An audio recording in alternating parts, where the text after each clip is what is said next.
Shalom untuk teman-teman dan Ibu. Perkenalkan, kami dari kelompok 2 akan mempresentasikan mengenai obat Ceftriaxone. Selamat menyaksikan, Tuhan Yesus memberkati.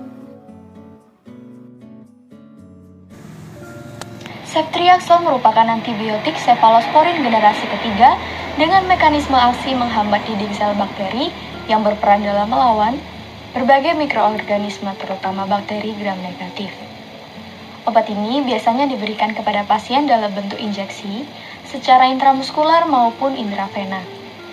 Dan sebagian besar Ceftriaxone disekresikan melalui urin sebanyak 40 hingga 67%, dan sisanya disekresikan ke dalam cairan empedu dan ditemukan pada feses dalam bentuk inaktif. Untuk nama paten dari Ceftriaxone adalah Ceftriaxone, dan untuk nama-nama generik ada pun beberapa nama, diantaranya Betrix, Bioxone, Cefizox, Cefsix, Ceftriaxone, Ceftrimax, Ceftrimed, Cefson, Cefalox, Sliax, Ecotrixone, Elpicef, Erpacef, Foricef, Gracef, Liaxone, Renson, Rixon, Starson, Terfacef, Triacef, Tricek, Trixon, dan Ceftrix. Berikut adalah gambar sediaan obat Ceftriaxone.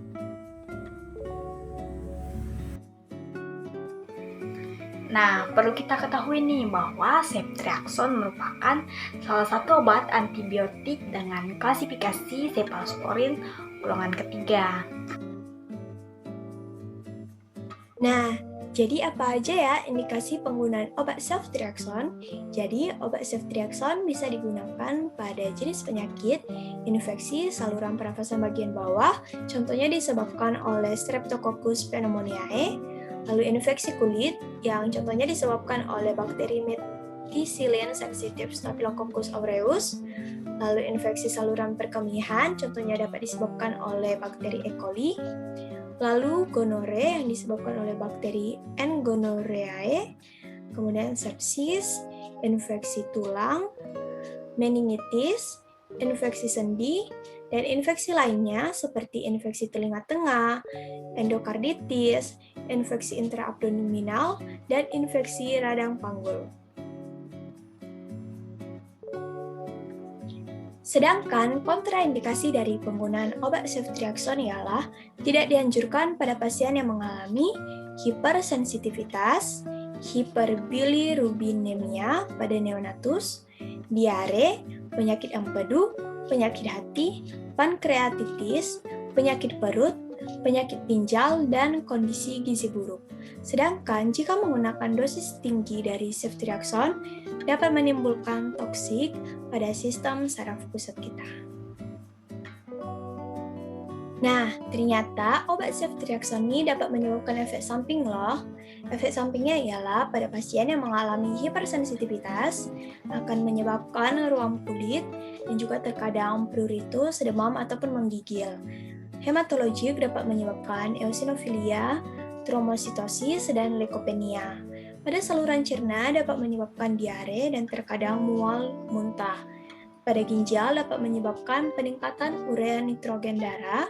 Pada saraf pusat dapat menyebabkan sakit kepala ataupun pusing. Dan pada saluran kemih dan genital terkadang dilaporkan mengalami monitiasis. Farmakokinetik Ceftriaxone. Ada 4 tahap yang akan dilalui oleh Ceftriaxone, yaitu tahap pertama, tahap absorpsi, di mana pemberian diabsorpsi secara menyeluruh. Tahap kedua yaitu tahap distribusi, di mana Ceftriaxone didistribusikan baik ke dalam cairan maupun juga dalam jaringan tubuh. Tahap ketiga yaitu tahap metabolisme, di mana Ceftriaxone dimetabolisme di dalam hati. Dan tahap terakhir yaitu tahap eliminasi, di mana sebagian besar diekspresikan melalui urin, yaitu sebanyak 40 hingga 67%, dan sisanya akan diekspresikan dalam cairan empedu dan ditemukan juga pada feses dalam bentuk inaktif.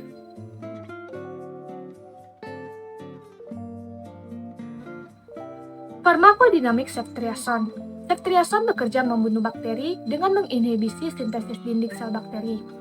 Ceftriaxone mempunyai stabilitas yang tinggi terhadap beta-laktanase, baik terhadap penisilinase maupun juga terhadap cefalosporinase yang dihasilkan oleh bakteri gram positif dan bakteri gram negatif. Berikut ini ada dosis dan cara pemakaiannya.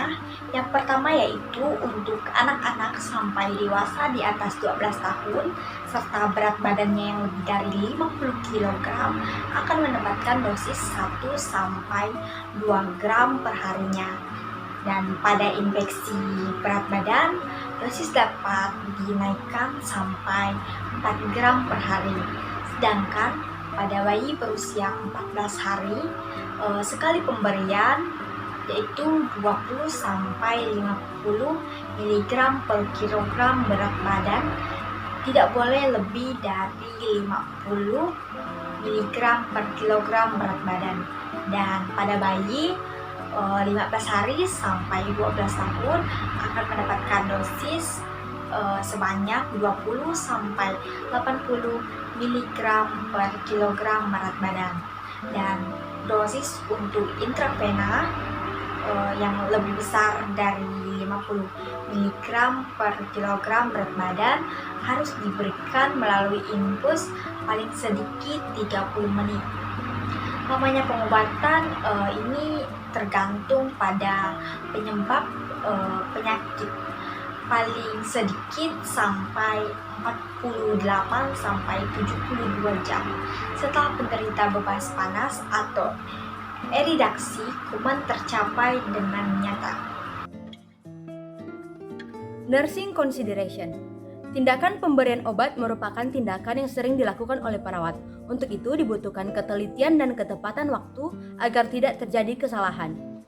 Dalam pemberian ceftriaxone sendiri dibutuhkan nursing consideration, yakni pertimbangan keperawatan antara lain. Keputusan untuk pemberian antibiotik empiris sangat bergantung pada pertimbangan klinis dokter atau clinical judgment. Kedua, karena pemasangan obat injeksi ini melalui vena, maka keterampilan yang melakukan pemasangan infus juga merupakan pertimbangan yang penting. Berikut merupakan indeks keamanan kehamilan. Untuk ceftriaxone sendiri dikategorikan B, artinya studi pada binatang percobaan tidak memperlihatkan adanya risiko terhadap janin, namun belum ada studi terkontrol pada wanita hamil.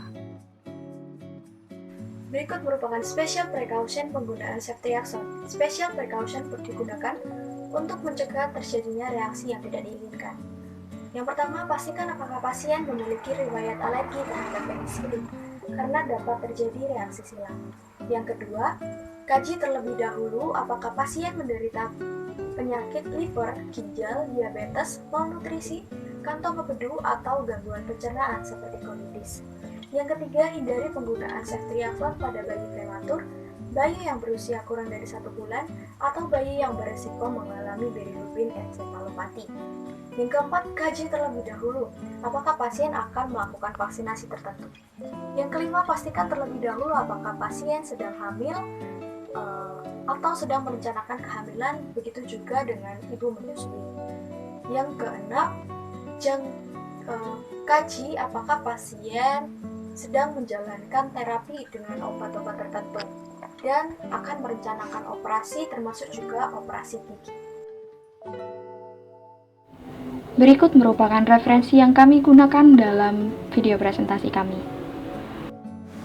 Demikian video penjelasan dari kelompok kami mengenai obat agen kemoterapeutik antibiotik golongan cefalosporin generasi ketiga, yaitu ceftriaxone. Video kami bertujuan untuk memenuhi syarat penilaian dalam ujian tengah semester. Kami memohon maaf apabila terdapat kesalahan dalam penulisan maupun pengucapan di dalam video penjelasan kami. Kami dari kelompok 2 mengucapkan terima kasih. Dan berikut merupakan anggota dari kelompok 2.